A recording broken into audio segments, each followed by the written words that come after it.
അതുകൊണ്ട് സിനിമയുടെ ഫ്രെയിമിനെ ഒരു നാടകത്തിലേക്ക് ഡ്രാമയുടെ സ്വഭാവത്തിലേക്ക് മാറ്റുകൊണ്ടുണ്ടാകുന്ന ആ പരിമിതികൾ അംഗീകരിച്ചുകൊണ്ട് എല്ലാവരും ഉൾക്കൊണ്ടുകൊണ്ട് നിങ്ങൾ സഹായിക്കണമെന്ന് ആവർത്തിച്ചുകൊണ്ട് ഭവനത്തിലെ കുട്ടികൾ MT അനുസ്മരണം നടത്തുകയാണ്.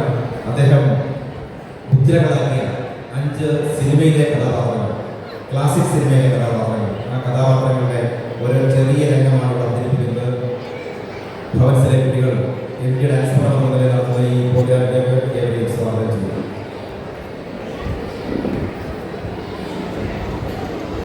MT വാസുദേവൻ നായർ 1933 ജൂലൈ 15 പാലക്കാട് ജില്ലയിലെ കൂടല്ലൂരിൽ ജനിച്ചു. ബാല്യം മുതലേ സാംസ്കാരിക ചിന്തകളോടും സാഹിത്യത്തോടും അടുപ്പം പുലർത്തി. പാലക്കാട് ജില്ലയിലെ ചിറ്റൂർ ഹൈസ്കൂളിലും വിക്ടോറിയ കോളേജിലും കേരള യൂണിവേഴ്സിറ്റിയിലും വിദ്യാഭ്യാസം പൂർത്തിയാക്കി. MTയുടെ സാഹിത്യ പ്രപഞ്ചം മനുഷ്യജീവിതത്തിൻ്റെ ഏറ്റവും സൂക്ഷ്മമായ അന്തർധാരകളെ ഉൾക്കൊള്ളുന്നതാണ്.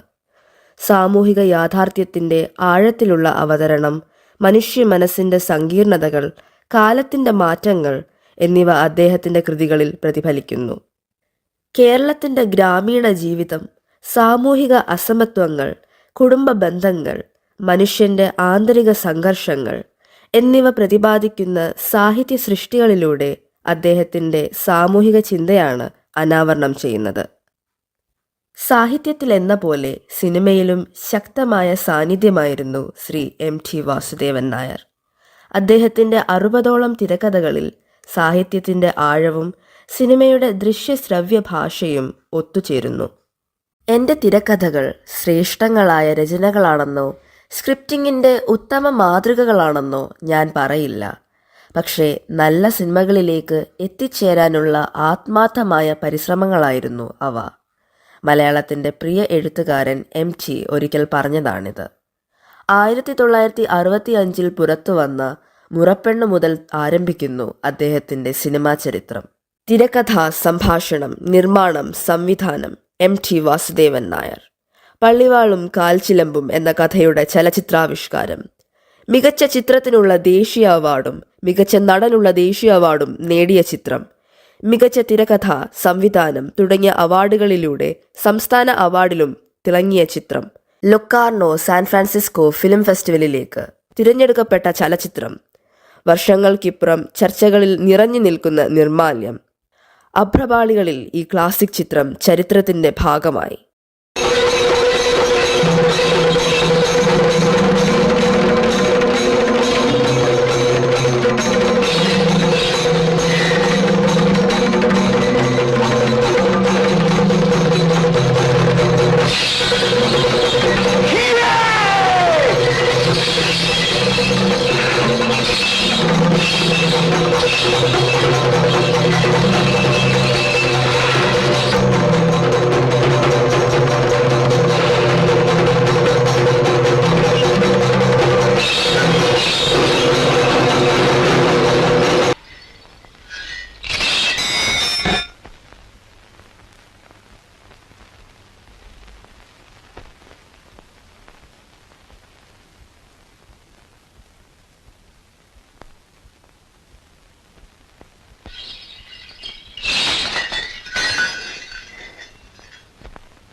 ചുരുക്കത്തിൽ ജോലി സ്ഥലത്ത് വെച്ചാണ് ചേച്ചി ഒരു എക്സ്ട്രീമിസ്റ്റ് ആയത് എന്ന് പറയാം. ചോദ്യങ്ങൾ എന്നോട് മതി. ഞാൻ അങ്ങേ വീട്ടിലേക്ക് വരാനിരുന്നാണ്. സെൻസേഷന് വേണ്ടി എന്റെ വീട്ടുകാരെയും പറ്റി കഥകൾ ഉണ്ടാക്കാൻ പാവമുണ്ടോ? ഏയ്, ഇന്നലെ പറ്റി എഴുതേണ്ടെന്ന് വെച്ചു. പ്രോമിസ്. വെറുതെ ഇരുന്ന് നാട്ടുവർത്താനം പറഞ്ഞു. ഒരു ഇൻട്രസ്റ്റിംഗ് ബുക്ക് വായിച്ചു. പഠിക്കുന്ന കാലത്ത് വളരെ അഡ്വാൻസ്ഡ് വായനയായിരുന്നു എന്ന് സാറ് പറഞ്ഞു. കഴിഞ്ഞ കുറെ കാലമായി പുസ്തകങ്ങളുമായി ബന്ധം ഉണ്ടാവില്ല എന്നറിയാം. ഇല്ലെന്നാര് പറഞ്ഞു? ബുക്ക് ബൈൻഡിങ്ങിലായിരുന്നു എനിക്ക് 3 കൊല്ലം ജോലി. എൻ്റെ ഗുരുവായൂരപ്പ, എന്തോരം ആളുകളായി ഇവിടെ.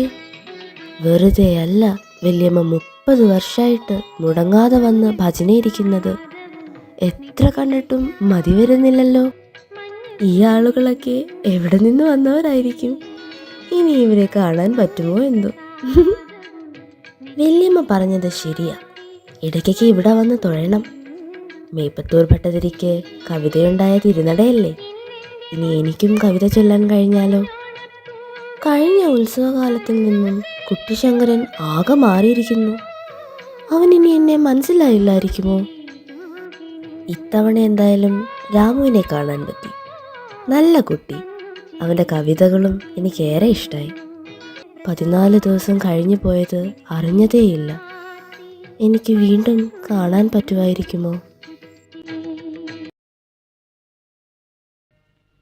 പിന്നെ അവരോട് ആദ്യം തെറ്റ് പറയണം.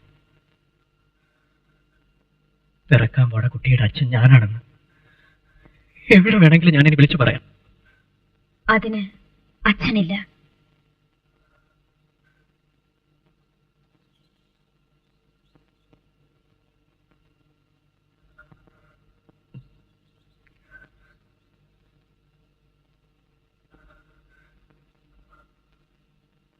അച്ഛന്റെ പേര് പറയണമെന്ന് എന്തെങ്കിലും നിർബന്ധം വരുമ്പോൾ പറഞ്ഞേക്കൂ കുഞ്ചുണ്ണി. നളൻ, അല്ലെങ്കിൽ അർജുനൻ, അല്ലെങ്കിൽ ഭീമൻ.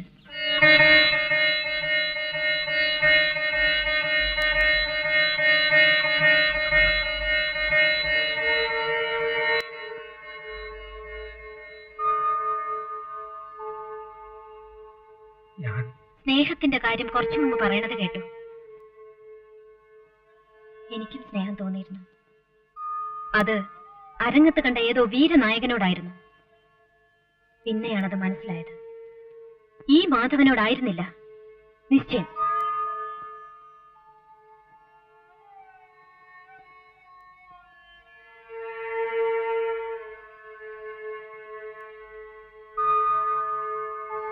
കുഞ്ചുണ്ണി, ഇവർക്ക് പോവാം.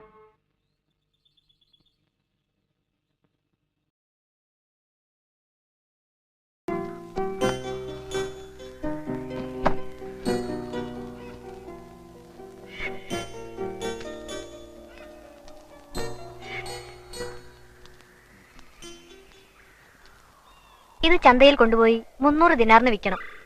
300. ചിത്രപ്പണികൾ ചെയ്തിരിക്കുന്നത് സ്വർണ്ണ നൂലിലാണ്. ആദ്യം 400 പറയാം. വില പെശകാതെ ഒരാളും ഇക്കാലത്ത് വാങ്ങില്ല. 300. കൂടുതൽ തന്നാലും വാങ്ങരുത്. ഗുണനിലവാരം അറിയുന്നവര് പിശകില്ല. അത് മതി. ആ. നിൽക്കൂ. കെയറോവിലേക്കും മറ്റും കമ്പളം അയക്കുന്ന കച്ചവടക്കാരുണ്ട്. അവർ വരും. മറുനാട്ടുകാർക്ക് വിൽക്കരുത്. അധിക വില പറഞ്ഞാലും വിൽക്കരുത്. അതെന്താ? മണ്ടം മൻസൂറേ, എന്തെങ്കിലും കാര്യമില്ലാതെ ദയ വെറും വാക്ക് പറയില്ല എന്നറിയില്ലേ?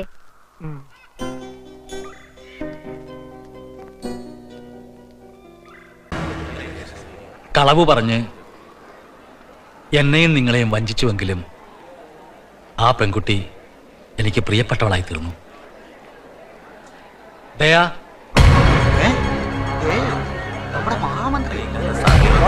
നമ്മളൊക്കെ താണുണങ്ങുന്ന പീക്കിരി പെണ്ണിനെ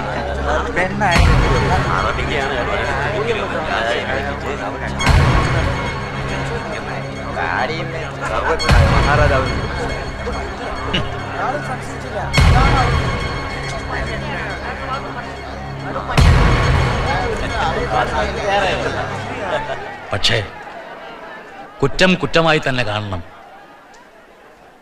നിനക്കെന്ത് പറയാനുണ്ട്? കൊള്ളക്കാരും അടിമക്കച്ചവടക്കാരും വേട്ടയാടുകയായിരുന്നു. ആത്മരക്ഷയ്ക്കായി അങ്ങനൊരു വേഷം കെട്ടി. നിങ്ങളുടെ മുമ്പിലും അത് തുടരേണ്ടി വന്നു. 1995 സാഹിത്യത്തിലെ ഏറ്റവും ഉയർന്ന ഇന്ത്യയുടെ പുരസ്കാരം ജ്ഞാനപീഠം MTക്ക് ലഭിച്ചു.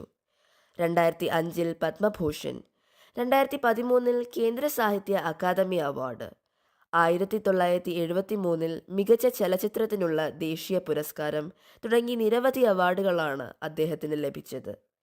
MTയുടെ ജീവിതം തന്നെ മികച്ച കലാസൃഷ്ടിയായിരുന്നു.